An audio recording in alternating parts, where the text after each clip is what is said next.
రీసెంట్‌గా మన సబ్‌స్క్రైబర్ ఒకళ్ళు ఒక కామెంట్ ఇది పెట్టారన్నమాట. 3 కిలోవాట్ ఛార్జర్‌తో ఛార్జింగ్ చేస్తే బ్యాటరీ త్వరగా పోతుందా? రియల్ ఇన్ఫర్మేషన్ ఏంటో చెప్పండి. ఛార్జర్స్ గురించి ఒక వీడియో అయితే చేయమని చెప్పైతే అడుగుతున్నారన్నమాట. యాక్చువల్‌గా ఈ క్వెషన్ ఏదైతే ఉంటుందో అది కామన్‌గా చాలా మందికి వస్తుంది ఈ డౌట్ అనేది. లైక్ ఏథర్ కానివ్వండి, టీవీఎస్ కానివ్వండి, బజాజ్ కానివ్వండి, ఆంపియర్ కానివ్వండి, లేకపోతే మనకి అల్ట్రా వయలెట్ కానివ్వండి, ఇలా different electric two wheeler customers ఎవరైతే ఉన్నారో వీళ్ళందరికీ కామన్‌గా వచ్చే డౌట్ ఇదే అన్నమాట. 3 కిలోవాట్ ఛార్జర్ అంటే ఫాస్ట్‌గా ఛార్జ్ చేస్తే ఫాస్ట్ ఛార్జర్ యూజ్ చేస్తే ఎలక్ట్రిక్ టూ వీలర్ యొక్క లైఫ్ త్వరగా అయిపోతుందా లేదా అని చెప్పి డౌట్ అయితే వస్తుంది. అలానే ఫాస్ట్ ఛార్జింగ్ వల్ల బ్యాటరీ లైఫ్ తగ్గిపోతుందా, లేకపోతే రాత్రంతా ఛార్జ్ చేస్తే బ్యాటరీ ఏమైనా డ్యామేజ్ అవుతుందా, ఇలా కామన్గా వచ్చే డౌట్స్ అనమాట ఇవన్నీ కూడా. నేనైతే ఈ పర్టికులర్ ఇన్ఫర్మేషన్ ఏదైతే ఉందో ఏదో రెగ్యులర్ గానో లేకపోతే వాట్సాప్ ఫార్వర్డ్ లాగా ఇన్ఫర్మేషన్ అయితే షేర్ చేయను అనమాట. సో సైన్స్, దీని వెనకాల ఉన్న సైన్స్ కానివ్వండి, బ్యాటరీ టెక్నాలజీ కానివ్వండి, మ్యానుఫ్యాక్చరర్స్ యొక్క రికమెండేషన్ ఏంటి, ఇవన్నీ కూడా దృష్టిలో పెట్టుకుని రీసెర్చ్ చేసి నేనైతే ఈ వీడియో అయితే చేస్తున్నాను. ఈ వీడియోని ఎండ్ వరకు అయితే చూడండి. మీరు ఒక ఎలక్ట్రిక్ స్కూటర్ లేదా ఎలక్ట్రిక్ బైక్ లేదా ఎలక్ట్రిక్ సైకిల్ కొందాం అనుకుంటున్నారా? కానీ మంచి వెహికల్ ఏంటో తెలియక కన్ఫ్యూజ్ అవుతున్నారా? అయితే కేవలం 199 రూపాయలకే మన ఈవీ కుర్రాడు కోర్సులో జాయిన్ అవ్వండి. ఒక బెస్ట్ ఈవీ కొనుక్కోవడానికి కావాల్సిన నాలెడ్జ్ ని మీరే పొందండి. మొదటిగా సబ్స్క్రైబర్ ఎవరైతే క్వశ్చన్ అడిగారో ఆయన క్లారిటీగా చెప్పని విషయం ఏంటంటే, ఈయన 3 కిలోవాట్ ఛార్జర్ అని చెప్పారు తప్పిస్తే అది ఏసీ ఛార్జర్ లేకపోతే డీసీ ఛార్జర్ అని ఒక పాయింట్ అయితే మెన్షన్ చేయలేదన్నమాట. సో సాధారణంగా ఎలక్ట్రిక్ వెహికల్ ఛార్జర్స్ వాటిని రెండు విధాలుగా అయితే కేటగిరైజ్ చేస్తారు. ఏసీ ఛార్జర్ మరి డీసీ ఛార్జర్ అని అయితే కేటగిరైజ్ చేస్తారు. సో మనం రెగ్యులర్ గా యూస్ చేసే ఎలక్ట్రిక్ టూ వీలర్స్ లో ఇంటి వద్దనే ఛార్జ్ చేసుకునే ఛార్జర్స్ అన్ని కూడా ఏసీ ఛార్జర్ యూస్ చేసుకుని మన ఇంటి వద్దనైతే ఛార్జింగ్ అయితే పెట్టుకుంటాం అనమాట. ఇంటి వద్దనే ఛార్జింగ్ పెట్టుకునే ఛార్జర్స్ ఏదైతే ఉంటాయో వాటి యొక్క రేటింగ్ మీకు 750 వాట్ ఛార్జర్ నుంచి 1 కిలోవాట్ వరకు రేటింగ్ ఛార్జర్స్ అయితే ఉంటాయి. లైక్ ఓలా ఎలక్ట్రిక్ స్కూటర్స్ కానివ్వండి, ఏథర్ కానివ్వండి, బజాజ్ కానివ్వండి, ఆంపియర్ కానివ్వండి, లేకపోతే మీకు అల్ట్రా వైలెట్ కానివ్వండి, ఇలా డిఫరెంట్ ఎలక్ట్రిక్ టూ వీలర్స్ అన్నిట్లో కామన్ గా ఇచ్చే ఛార్జర్స్ అన్ని కూడా ఈ 750 వాటేజ్ నుంచి ఒక 1 కిలోవాట్ కెపాసిటీతో ఛార్జర్స్ అయితే మీకు అందిస్తారు అనమాట. అయితే సబ్స్క్రైబర్ అడిగిన క్వశ్చన్ ఏదైతే ఉందో 3 కిలోవాట్ ఛార్జర్ ఏదైతే చెప్తున్నారో, ఈ 3 కిలోవాట్ కెపాసిటీ ఛార్జర్ అనేది మీకు ఏథర్ సంబంధించిన గ్రిడ్స్ లో ఇలా 3 కిలోవాట్ ఫాస్ట్ ఛార్జర్స్ అనేవి యూజ్ చేస్తూ ఉంటారు. అది ఏథర్ కానివ్వండి, ఓలా కానివ్వండి, లేకపోతే హీరో వీదా కానివ్వండి, లేకపోతే మీకు అల్ట్రా వైలెట్ బైక్స్ లో కానివ్వండి, 3 కిలోవాట్ నుంచి 3.3 కిలోవాట్ కెపాసిటీ ఉన్న ఫాస్ట్ ఛార్జర్స్ అనేవి ఛార్జింగ్ స్టేషన్స్ వద్ద ఎక్కువగా అయితే యూజ్ చేస్తూ ఉంటారు అనమాట. సో మీకు ఈ వీడియోకి డైరెక్ట్ గా ఆన్సర్ చెప్పాలంటే మాత్రం 3 కిలోవాట్ ఛార్జర్ యూజ్ చేస్తే మీ బ్యాటరీ అనేది ఏమి పాడైపోద్ది అనమాట. డైరెక్ట్ ఇంపాక్ట్ అనేది వెంటనే అయితే జరగదనమాట. మోడర్న్ ఎలక్ట్రిక్ వెహికల్స్, ముఖ్యంగా మోడర్న్ ఎలక్ట్రిక్ టూ వీలర్స్ ని ఎలా డిజైన్ చేశారంటే, ఇలాగా ఫాస్ట్ గా ఛార్జ్ అయ్యే ఛార్జింగ్ ని హ్యాండిల్ చేసే విధానంగానే ఈ ఎలక్ట్రిక్ టూ వీలర్స్ అయితే డిజైన్ చేశారు. అయితే అసలు బ్యాటరీ ఇంజనీర్స్ బ్యాటరీ యొక్క పవర్ ని మాత్రం అయితే చూడరనమాట. ఛార్జర్ యొక్క సి రేటింగ్ గురించి అయితే వీళ్ళైతే చూస్తూ ఉంటారు అనమాట. సో మీకు సి రేటింగ్ అంటే ఏమిటో అర్థం అవ్వాలంటే, ఛార్జింగ్ పవర్ ని కిలోవాట్, అలానే బ్యాటరీ కెపాసిటీని కిలోవాట్ అవర్, దీన్ని డివైడ్ చేస్తే మీకు వచ్చేది సి రేటింగ్ అనమాట. సో మన ఇంట్లో రెగ్యులర్ గా యూజ్ చేసే ఎలక్ట్రిక్ టూ వీలర్స్ ఛార్జర్స్ చాలా కామన్ గా ఉండే సి రేటింగ్ ఎంత అంటే 0.25 సి రేటింగ్ అయితే ఉంటుంది. కొన్ని సార్లు 0.75 సి రేటింగ్, చాలా రేర్ కేసెస్ లో ఈ 2 సి రేటింగ్ అయితే ఉంటుంది. ఎప్పుడైతే మీకు ఈ సి రేటింగ్ పెరుగుతుందంటే దాని అర్థం మీ యొక్క బ్యాటరీని ఫాస్ట్ గా ఛార్జ్ చేసుకోగలుగుతారని అర్థం అనమాట. మీకు ఒక సింపుల్ క్యాలిక్యులేషన్ అయితే చూపిస్తాను. ఈ మధ్యకాలంలో చాలా మంది 750 వాట్ ఛార్జర్ అనేది కామన్ యూజ్ చేస్తూ వింటూ ఉంటారు. ఓలా కానివ్వండి, ఏథర్ కానివ్వండి, హీరో వేదా స్కూటర్. సో 0.75 తీసుకున్నాను, divided by 3 kilowatt battery pack capacity అనుకుందాం. సో మీకు ఎంత వచ్చింది? 0.25 సి రేటింగ్ వచ్చింది. ఒకవేళ 1.5 డివైడెడ్ బై 3 చేద్దాం, మీకు 0.5 అంటే ఒకవేళ 1000 వాట్ ఛార్జర్ ఇస్తే 0.5 సి రేటింగ్ అనమాట. సో ఇలాగా మీ యొక్క సి రేటింగ్ అంటే మీ బ్యాటరీ ఇంజనీర్స్ ఏం చెక్ చేస్తారంటే, ఆ బ్యాటరీ యొక్క సి రేటింగ్ అంటే ఎంత ఫాస్ట్ గా ఆ బ్యాటరీని ఛార్జ్ చేసుకోవచ్చు అనే దాన్ని అయితే చెక్ చేస్తారు. సో జనరల్ గా ఈ 0.25 సి రేటింగ్ ఏదైతే ఉంటుందో ఇవన్నీ కూడా బ్యాటరీ ఫ్రెండ్లీ సి రేటింగ్ అని చెప్పుకోవచ్చు అనమాట. ఈ సి రేటింగ్ లో ఉన్న బ్యాటరీ ప్యాక్స్ అన్ని కూడా మీకు ఆ ఛార్జర్ తో రెగ్యులర్ గా ఛార్జ్ చేసుకునే ఎటువంటి ఇబ్బంది అయితే ఉండదు. ఇక 3 కిలోవాట్ ఛార్జర్ ఏదైతే ఉంటుందో ఫాస్ట్ ఛార్జర్స్ కింద కన్సిడర్ చేస్తూ ఉంటారు అనమాట. ఈ ఛార్జ్ అంటే మనకి ఈ ఎలక్ట్రిక్ టూ వీలర్స్ లో మనకి యూజ్ చేసే బ్యాటరీ కెమిస్ట్రీ చూస్తే ఎన్ఎంసి కెమిస్ట్రీ, ఎల్ఎఫ్పి కెమిస్ట్రీ అయితే యూజ్ చేస్తూ ఉంటారు. ఎన్ఎంసి ఎక్కువగా ఎలక్ట్రిక్ టూ వీలర్స్ లో ఎందుకు యూజ్ చేస్తారంటే ఎనర్జీ డెన్సిటీ ఎక్కువ ఉంటుంది కాబట్టి. రెండోది ఎల్ఎఫ్పి ఎందుకు ఎక్కువ యూజ్ చేస్తూ ఉంటారంటే దీని యొక్క లైఫ్ సైకిల్స్ ఎక్కువ ఉంటాయి, కాకపోతే ఇందులో కొంచెం బరువు ఎక్కువ అయితే ఉంటుంది ఎల్ఎఫ్పి బ్యాటరీ ప్యాక్. సో దానివల్ల ప్లేస్ అనేది ఎక్కువ ఆక్రమిస్తుంది కాబట్టి ఈ రోజుకి చాలా మంది ఎలక్ట్రిక్ టూ వీలర్స్ చూస్తే మాత్రం ఎన్ఎంసి కెమిస్ట్రీ సెల్స్ ని కానివ్వండి, బ్యాటరీ ప్యాక్స్ ని ఎక్కువగా యూజ్ చేస్తూ ఉంటారు. అయితే మీరు ఇంకొక విషయాన్ని కూడా గుర్తుపెట్టుకోవాలి, బ్యాటరీ యొక్క డిగ్రేడేషన్ కి కేవలం ఛార్జింగ్ స్పీడ్ ఒకటే మాత్రమే కారణం కాదనమాట. టెంపరేచర్, దాంతో పాటుగా ఎలాంటి ఛార్జింగ్ హ్యాబిట్స్ ఉంటాయి, బాగా బయట టెంపరేచర్ చాలా ఎక్కువ ఉన్నప్పుడు ఛార్జింగ్ పెట్టేస్తూ ఉంటారా, లేకపోతే కూల్గా ఉన్న టైంలో ఛార్జింగ్ పెడతారా, అసలు ఆ కస్టమర్ ఆ బ్యాటరీని ఎలా ఛార్జ్ చేస్తున్నారు, అతని యొక్క ఛార్జింగ్ హ్యాబిట్స్ మీద కూడా డిపెండ్ అయి ఉంటుంది అనమాట. స్టోరేజ్ కండిషన్స్, అలానే డిశ్చార్జ్ డెప్త్, ఇవన్నీ కలిపి బ్యాటరీ యొక్క డిగ్రేడేషన్ అయితే డిసైడ్ చేస్తాయి అనమాట. అయితే ఇక్కడ అసలు hero battery management system, BMS అని చెప్పుకోవచ్చు. ఇక్కడ మిమ్మల్ని మీ యొక్క బ్యాటరీని ఎప్పుడు కూడా సేఫ్ గా ఉంచేది ఛార్జర్ కదనమాట, బ్యాటరీ మేనేజ్మెంట్ సిస్టమ్. సో మీ బ్యాటరీలో ఉన్న సెల్స్ అన్ని కూడా సరిగ్గా ఛార్జ్ అవుతున్నాయా, డిశ్చార్జ్ అవుతున్నాయా, అలానే మనకి సెల్స్ అన్ని బ్యాలెన్సింగ్ లో ఉన్నాయా లేదా, అలానే టెంపరేచర్ సరిగ్గా మెయింటైన్ అవుతున్నాయా లేదా, ఒకవేళ మెయింటైన్ అవ్వకపోతే మళ్ళీ దాన్ని బ్యాలెన్స్ చేసే ఇదన్నీ కూడా బ్యాటరీ మేనేజ్మెంట్ సిస్టమ్ చూసుకుంటున్నాం. ఉదాహరణకు మీరు మీ యొక్క ఎలక్ట్రిక్ వెహికల్ ని నైట్ టైం అంతా ఛార్జింగ్ పెట్టేశారు, బట్ మీరు ఛార్జింగ్ పెట్టిన ఈ ప్రెసెంట్ ఉన్న మోడర్న్ ఎలక్ట్రిక్ 2 వీలర్స్ లో ఆటోమేటిక్ గా ఛార్జర్ ఎందుకు ఆగిపోతుందంటే ఈ BMS ఆటోమేటిక్ గా స్టాప్ చేస్తుంది. వాటికి చూడండి 100% ఛార్జ్ అవగానే BMS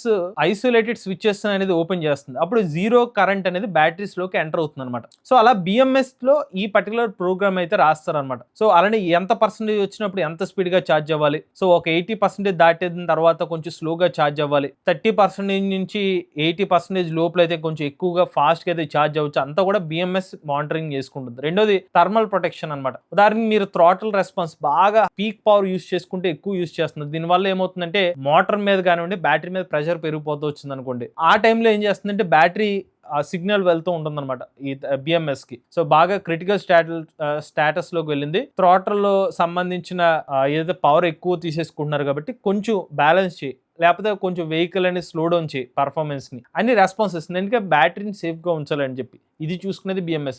నెక్స్ట్ సెల్ బ్యాలెన్సింగ్. మీరు ఎప్పుడైతే ఒక ఈవీ వెహికల్ యూజ్ చేయడం మొదలు పెట్టారో కొన్ని నెలలు లేకపోతే కొన్నిసార్లు సంవత్సరాల తర్వాత సెల్స్ యొక్క బ్యాలెన్సింగ్ చేంజ్ అవుతూ ఉంటుంది అనమాట. ఒక సెల్ 4.15 వోల్ట్స్ ఉంటే ఇంకో సెల్ 3.92 వోల్ట్స్ ఉంటుంది. అలాంటి టైంలో BMS ఏం చేస్తుందంటే సెల్స్ ని బ్యాలెన్స్ చేస్తుంది. దానికి ఇక్కడ బ్లీడ్ రెసిస్టర్స్ అని ఉంటాయి అనమాట, అవి యాక్టివేట్ అయ్యి ఏమవుతుందంటే వీటన్నిటిని కూడా సరిగ్గా ఛార్జ్ డిశ్చార్జ్ అయ్యేలాగా మళ్ళీ అన్నిటిని కూడా నార్మల్ గా చేస్తూ ఉంటాయి.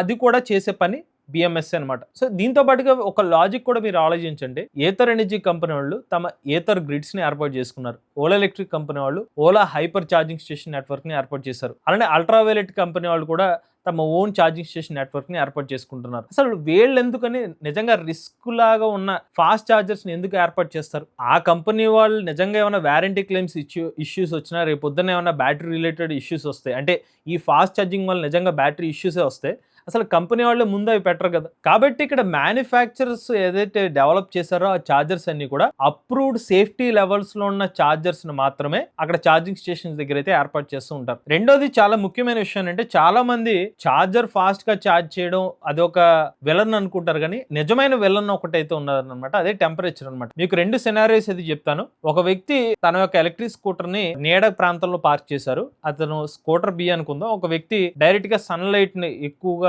ఫోకస్ అయ్యే ఏరియాలో పార్కింగ్ చేశారు అనుకుందాం. సో ఈ రెండు వెహికల్ సినారియోస్ చూస్తే మొదటి సంవత్సరంలో నీడ ప్రాంతంలో పెట్టారు, వాళ్ళకి కేవలం ఒక 1% వరకు మాత్రమే బ్యాటరీ డిగ్రేడ్ అయ్యే అవకాశం ఉండొచ్చు. సో ఈ ఇద్దరు వ్యక్తులు కూడా ఒక 6 నెలల తర్వాత కండిషన్ చూస్తే, ఉదాహరణకి చెప్తున్నాను ఇదంతా కూడా, నీడలో పెట్టిన వ్యక్తి యొక్క బ్యాటరీ ఒక 1% తగ్గితే ఎండలో పెట్టిన డైరెక్ట్ గా పెట్టిన యొక్క బ్యాటరీ పర్సెంటేజ్ ఒక 3% తగ్గే అవకాశం ఉంది, బ్యాటరీ లైఫ్ అనమాట. అదే సంవత్సరం తర్వాత డైరెక్ట్ గా ఎండగా ఎక్స్పోజ్ చేసిన వాళ్ళు 6% తగ్గితే నీళ్ళలో పెట్టిన వ్యక్తిది కేవలం 2% తగ్గొచ్చు. అలా 3 సంవత్సరాలు దాటినప్పుడు నీళ్ళలో పెట్టిన వ్యక్తికి 6% తగ్గితే ఎండగా డైరెక్ట్ గా ఎక్స్పోజ్ చేస్తే గనక ఒక 18% తగ్గొచ్చు. ఈ రెండు కండిషన్స్ లో వీళ్ళిద్దరూ కూడా same charger, same electric scooter use చేసినప్పటికీ కూడా ఇక్కడ ఎండకి డైరెక్ట్ గా ఎక్స్పోజ్ అవుతుంది కాబట్టి బ్యాటరీ ఇనీషియల్ టైంలో కొంచెం స్ట్రెస్ కి ఫీల్ అయ్యే అవకాశం అయితే ఉంటుంది అనమాట. ముఖ్యంగా మనం కొన్ని లొకేషన్స్ తీసుకుంటే ఆంధ్రప్రదేశ్ కానివ్వండి, తెలంగాణ కానివ్వండి, రాజస్థాన్ కానివ్వండి, లేకపోతే మీకు తమిళనాడు కానివ్వండి, ఈ ప్రాంతాల్లో యాంబియంట్ టెంపరేచర్స్ కూడా కొంచెం ఎక్కువగా ఉంటాయి అనమాట. సో దానివల్ల హై టెంపరేచర్స్ ఉండడం, హ్యూమిడిటీ కండిషన్స్ ఎక్కువ ఉండడం, ఇవన్నీ కూడా మీకు బ్యాటరీ యొక్క లైఫ్ మీద ఎఫెక్ట్ చేసే అవకాశం అయితే ఉంటుంది. సో మీరు ఆల్రెడీ టెంపరేచర్ బాగా ఎక్కువ ఉంది, అటువంటి టైంలో మీరు డైరెక్ట్ గా సన్ కి ఎక్స్పోజ్ చేస్తే మీరు ఛార్జింగ్ పెట్టారనుకోండి, దానివల్ల కూడా మీకు బ్యాటరీ డిగ్రేడేషన్ అయ్యే అవకాశం ఉంటుంది. అందుకే బ్యాటరీ డిగ్రేడేషన్ డిస్కషన్ లో ఛార్జింగ్ పవర్ కంటే కూడా మనకి టెంపరేచర్ అనేది చాలా కీ రోల్ పోషిస్తుంది అనమాట. అలానే ఇక్కడ బ్యాటరీ డిగ్రేడేషన్ ఏదైతే ఉంటుందో కేవలం ఛార్జింగ్ స్పీడ్ లేకపోతే టెంపరేచరే కాదు, ఇంకొక చాలా ముఖ్యమైన విషయం అంటే ఆ ఎలక్ట్రిక్ వెహికల్ యూజ్ చేసే బ్యాటరీ లోపల ఉన్న సెల్స్ కూడా కీ రోల్ పోషిస్తుంది అనమాట. ఒక వెహికల్ లో ప్రీమియం సెల్స్ యూజ్ చేస్తారు, ఇంకొక వెహికల్ లో చీప్ సెల్స్ యూజ్ చేశారనుకోండి, ఈ చీప్ సెల్స్ తో క్రియేట్ చేసిన బ్యాటరీ ప్యాక్ ఏదైతే ఉంటుందో ఇది త్వరగా డిగ్రేడేషన్ అయిపోతుంది అనమాట. ఒక మ్యానుఫ్యాక్చరర్ మంచి క్వాలిటీ సెల్స్ యూజ్ చేశారు, మంచి క్వాలిటీ సెల్స్ తో మొత్తం అంతా కూడా మంచి బిఎంఎస్ యూజ్ చేసి బ్యాటరీ ప్యాక్ తయారు చేశారు. ఆ బ్యాటరీ ప్యాక్ ని 3 కిలోవాట్ ఛార్జర్ యూజ్ చేసి కంటిన్యూస్ గా మీరు ఎక్కువ కాలం ఛార్జ్ చేసినా కూడా ఎక్కువ లైఫ్ రావచ్చు ఆ బ్యాటరీ ప్యాక్. బట్ ఇంకొక మ్యానుఫ్యాక్చరర్ చీప్ సెల్స్ యూజ్ చేశారు, ఈవెన్ లో క్వాలిటీ బిఎంఎస్ యూజ్ చేసి ఒక బ్యాటరీ ప్యాక్ ని తయారు చేశారు. ఈ పర్టికులర్ వెహికల్ లో ఉన్న బ్యాటరీ ప్యాక్ ని మీరు 3 కిలోవాట్ ఛార్జర్ యూజ్ చేస్తే కనుక వీటి యొక్క బ్యాటరీలోని సెల్స్ ఫాస్ట్ గా హీట్ ఎక్కే అవకాశం ఉంటుంది. కొన్ని సందర్భాల్లో ఫైర్ ఇన్సిడెంట్ జరిగే అవకాశం కూడా ఉంటుంది. ముఖ్యంగా ఎప్పుడైతే B grade cheap quality cells use చేసినప్పుడు ఈ ఇష్యూస్ వచ్చే అవకాశం ఉంటుంది. అలానే మీరు ఒక ఏ గ్రేడ్ సెల్స్ ఉన్న బ్యాటరీ ప్యాక్ ని, అలానే ఒక బి గ్రేడ్ సెల్స్ ఉన్న బ్యాటరీ ప్యాక్ ని ఎగ్జాంపుల్ గా తీసుకుంటే 100 లైఫ్ సైకిల్స్ అయిన తర్వాత కూడా మీకు ఏ గ్రేడ్ సెల్స్ యొక్క లైఫ్ బాగుంటుంది. అదే మీరు ఒక 1000 లైఫ్ సైకిల్స్కి వెళ్ళింది అనుకోండి, ఈ బి గ్రేడ్ సెల్స్ అయితే ఉంటే చాలా వెంటనే హీట్ ఎక్కిపోయే అవకాశం ఉంటుంది. దాని యొక్క లైఫ్ ఆల్మోస్ట్ కంప్లీట్ అయిపోయే స్టేజ్ లోకి వెళ్ళిపోతుంది అనమాట. నెక్స్ట్ చూసుకున్నట్లయితే ఈ బ్యాటరీ డిగ్రేడేషన్ కి చార్జర్ కాంపాటిబిలిటీ కూడా చాలా కీ రోల్ అయితే పోషిస్తుంది అనమాట. సో కొంతమంది ఏం చేస్తూ ఉంటారంటే కంపెనీ వాళ్ళ చార్జర్ అయినా ప్రాబ్లం వచ్చినప్పుడు వాళ్ళు ఎక్కువ రేట్ అని చెప్పో లేకపోతే అవైలబుల్ గా లేకపోవడం వల్ల సో వాళ్ళు వేరే unofficial third party charger use చేస్తారు. సో మీరు అప్రూవ్డ్ స్మార్ట్ చార్జర్ యూజ్ చేసినప్పుడు ఏమవుతుందంటే ఈ మధ్యకాలంలో చాలా వరకు క్యాన్ కనెక్టర్ చార్జర్స్ వచ్చేస్తున్నాయి కాబట్టి బ్యాటరీలో ఉన్న డేటా అంతా కూడా చార్జర్ కనెక్ట్ అయ్యి వెళ్తుంది కాబట్టి బ్యాటరీ ఏమైనా హీట్ ఎక్కిన వెంటనే ఆ చార్జర్ ఛార్జింగ్ ఆపేస్తుంది అనమాట. అలా 2 కనెక్షన్ లో జరుగుతూ ఉంటుంది అనమాట. ఎప్పుడైతే మీరు generic third party charger use చేస్తారో ఈ చార్జర్ మీ బ్యాటరీలో ఉన్న డేటాని రీడ్ చేయదు అనమాట. సో అలా రీడ్ చేయకపోవడం వల్ల ఏమవుతుందంటే మీ ఇన్ కేస్ బ్యాటరీ బాగా హీట్ ఎక్కినా కూడా అది డిటెక్ట్ చేయకపోవడం, కొన్నిసార్లు ఓవర్ చార్జ్ అయ్యే అవకాశాలు కూడా సాధ్యమయ్యే అవకాశం ఎక్కువగా ఉంటుంది అనమాట. ఎప్పుడు కూడా మీరు మీ యొక్క బ్యాటరీ ప్యాక్ లైఫ్ టైం ఎక్కువ రావాలంటే మాత్రం థర్డ్ పార్టీ చార్జర్స్ వాడకుండా కంపెనీ వాళ్ళు రికమెండ్ చేసిన చార్జర్స్ యూజ్ చేయడం ద్వారా కూడా మీకు లైఫ్ టైం అనేది బాగుంటుంది, డిగ్రేడేషన్ అనేది జరగడం అనేది చాలా తక్కువగా ఉంటుంది అనమాట. ఇక తర్వాత చాలా ముఖ్యమైన విషయం అంటే 3 కిలోవాట్ చార్జర్ అంటే ఈ ఫాస్ట్ ఛార్జింగ్ ఏదైతే ఉంటుందో లైఫ్ లాంగ్ ఇలా 3 కిలోవాట్ ఛార్జింగ్ యూజ్ చేసుకోమని కాదనమాట.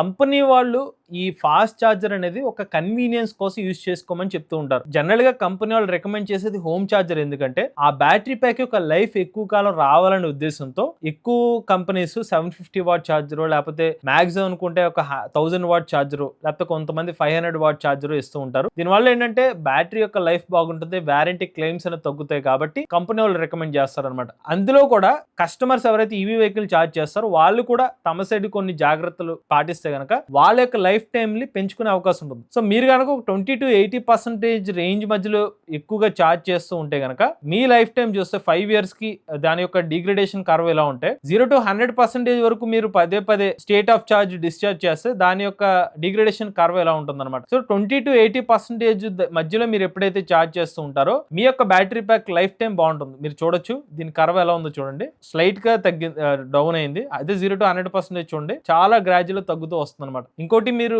డైలీ ఈవీ వెహికల్ యూజ్ చేస్తే అలానే మీరు ఫాస్ట్ చార్జర్ ఎక్కువ యూజ్ చేస్తున్నారు అనుకోండి, అట్లీస్ట్ ఒక 3 times ఫాస్ట్ చార్జ్ చేశారనుకోండి మధ్యలో ఒకసారి స్లో చార్జింగ్ అయితే చేయాలన్నమాట. అలాగా బ్యాటరీ సంబంధించిన ఇంజనీర్స్ రికమెండ్ చేస్తుంటారు. అప్పుడు సెల్స్ బ్యాలెన్స్ అవుతాయి అనమాట. మళ్ళీ నార్మల్ గా వాటి యొక్క లైఫ్ లోకి కంటిన్యూ అయ్యే అవకాశం అయితే ఉంటుంది. అలానే మీరు చూడండి mixed home plus fast charging use చేసే యొక్క లైఫ్ టైం ఎలా ఉందో చూడండి. 20 to 8% వాళ్ళకి కేవలం ఫాస్ట్ ఛార్జ్ పెడితే దానివల్ల కూడా కొంత మేరకు వాటి యొక్క డిగ్రేడేషన్ అనేది జరుగుతూ ఉంటుంది అనమాట. అలానే బ్యాటరీ ప్యాక్ కూల్ అయిన తర్వాత ఛార్జింగ్ పెట్టిన వాళ్ళ పరిస్థితి ఎలా ఉంటుంది, బయటకు రావచ్చు, బయట ఉండొచ్చు, వెంటనే ఛార్జింగ్ పెట్టేస్తే వాళ్ళది ఫాస్ట్ గా డిగ్రేడేషన్ అవకాశం అయితే ఉంటుంది అనమాట. సో అన్ని కూడా నెగిటివ్ లో చూసుకున్నట్లయితే కనుక 3 సంవత్సరాల తర్వాత మీకు ఇమీడియట్ గా బ్యాటరీ మీద ఎఫెక్ట్ పడే అవకాశం ఉంటుంది. 20 to 80% ఛార్జింగ్ పెడుతూ daily mixed home charging plus fast charging use చేస్తూ వెంటనే ఛార్జింగ్ పెట్టకుండా కొంచెం ఒక 5 minutes ఆగి ఛార్జింగ్ పెడితే కనుక వాళ్ళ యొక్క లైఫ్ టైం అనేది ఒక 5 years వరకు కూడా మంచిగా లైఫ్ టైం వచ్చే అవకాశాలు ఎక్కువ ఉంటుంది అనమాట. సో దీన్ని బట్టి మీకు క్లారిటీ వచ్చేసి ఉంటుంది. ఎక్కువగా ఫాస్ట్ ఛార్జింగ్ కాకుండా బ్యాలెన్స్డ్గా mix of fast charging home charging use చేస్తే మీకు లైఫ్ అనేది ఎక్కువ వచ్చే అవకాశం అయితే ఉంటుంది. దాంతోపాటుగా వెంటనే మీరు వెహికల్ బయటకు వాడిచ్చు వెంటనే ఛార్జింగ్ పెట్టకుండా కొంచెం గ్యాప్ ఇచ్చి ఛార్జింగ్ పెడితే దానివల్ల కూడా మీకు లైఫ్ అనేది ఇంప్రూవ్మెంట్ అయ్యే అవకాశం అయితే ఉంటుంది. ఇక చివరిగా చెప్పే విషయం ఏంటంటే కేవలం మీరు ఒక 3 కిలోవాట్ ఛార్జర్ లేకపోతే ఫాస్ట్ ఛార్జర్ యూజ్ చేసినంత మాత్రాన మీ యొక్క ఈవీ వెహికల్ లైఫ్ అనేది వెంటనే తగ్గిపోతుంది అనమాట. దానికి ఇతర ఫ్యాక్టర్స్ అయితే ఉంటాయి. మీరు బయట ఎక్స్ట్రీమ్ హీట్ కండిషన్స్ లో ఛార్జింగ్ పెట్టడం, పూర్ ఛార్జింగ్ హ్యాబిట్స్ 0 to 100% వరకు పదే పదే మీరు 0% కి బ్యాటరీని డిగ్రేడ్ చేయడం, లేకపోతే డిశ్చార్జ్ చేయడం వల్ల, లేకపోతే కొన్ని సార్లు ఆ వెహికల్ లో లో క్వాలిటీ సెల్స్ యూస్ చేయడం వల్ల, ఒకవేళ మీ వెహికల్ కి థర్డ్ పార్టీ చార్జర్ ని యూస్ చేసి ఛార్జింగ్ చేయడం వల్ల, సో ఇవన్నీ యూస్ చేయడం వల్ల మీ బ్యాటరీ యొక్క డిగ్రేడేషన్ అనేది డిపెండ్ అయ్యే అవకాశం అయితే ఉంటుందన్నమాట. సో కాబట్టి సబ్స్క్రైబర్ అడిగిన క్వశ్చన్ ఏదైతే ఉంటుందో 3 కిలోవాట్ చార్జర్ తో ఛార్జింగ్ చేస్తే బ్యాటరీ డిగ్రేడేషన్ అవుతుందంటే వెంటనే డిగ్రేడేషన్ అవుదన్నమాట. దాని వల్ల అయితే కేవలం ఆ ఒక్క పాయింట్ వల్ల మీ బ్యాటరీ అయితే డిగ్రేడేషన్ అయితే అవ్వదు. ప్రెసెంట్ ఉన్న మోడర్న్ టెక్నాలజీలో 3 కిలోవాట్ చార్జర్ కి సపోర్ట్ చేసే విధంగానే ఆ బ్యాటరీ టెక్నాలజీని అయితే డెవలప్ చేశారన్నమాట కంపెనీస్ అన్ని కూడా. మరి దేని వల్ల బ్యాటరీ డిగ్రేడేషన్ జరుగుతుందంటే మీకు చెప్పినట్టుగా బయట ఉన్న టెంపరేచర్ కండిషన్స్ కానివ్వండి, లేకపోతే ఇంప్రాపర్ ఛార్జింగ్ హ్యాబిట్స్ వల్ల కానివ్వండి, కంపెనీ అప్రూవ్ చేయని చార్జర్స్ యూస్ చేయడం వల్ల కానివ్వండి, ఇలాగా అలానే లో quality poor quality cells use చేయడం వల్ల బ్యాటరీ డిగ్రేడేషన్ అయ్యే అవకాశాలు ఎక్కువ ఉంటాయి అనమాట. మీలో కూడా ఎవరైనా ఎలక్ట్రిక్ వెహికల్ చూపిస్తుంది మీ ఓనర్షిప్ మాతో షేర్ అవుతుంది, స్క్రీన్ పై కనిపించే నెంబర్కి వాట్సాప్ చేయండి అండ్ డిస్క్రిప్షన్ ఫామ్ ఫిల్ చేయండి. ఈ వీడియో కానీ మీ నెక్స్ట్ ఈవీ కొరాడే ఛానల్ సబ్స్క్రైబ్ చేసుకోండి. లేటెస్ట్ అప్డేట్స్ కోసం ఈవీ కొరాడే ఛానల్, ఆటోమొబైల్ ఎంవేస్ తెలుగు ఛానల్, ఏ కనుక తెలుగు ఛానల్ సబ్స్క్రైబ్ చేసుకోండి. Charge nature drive future.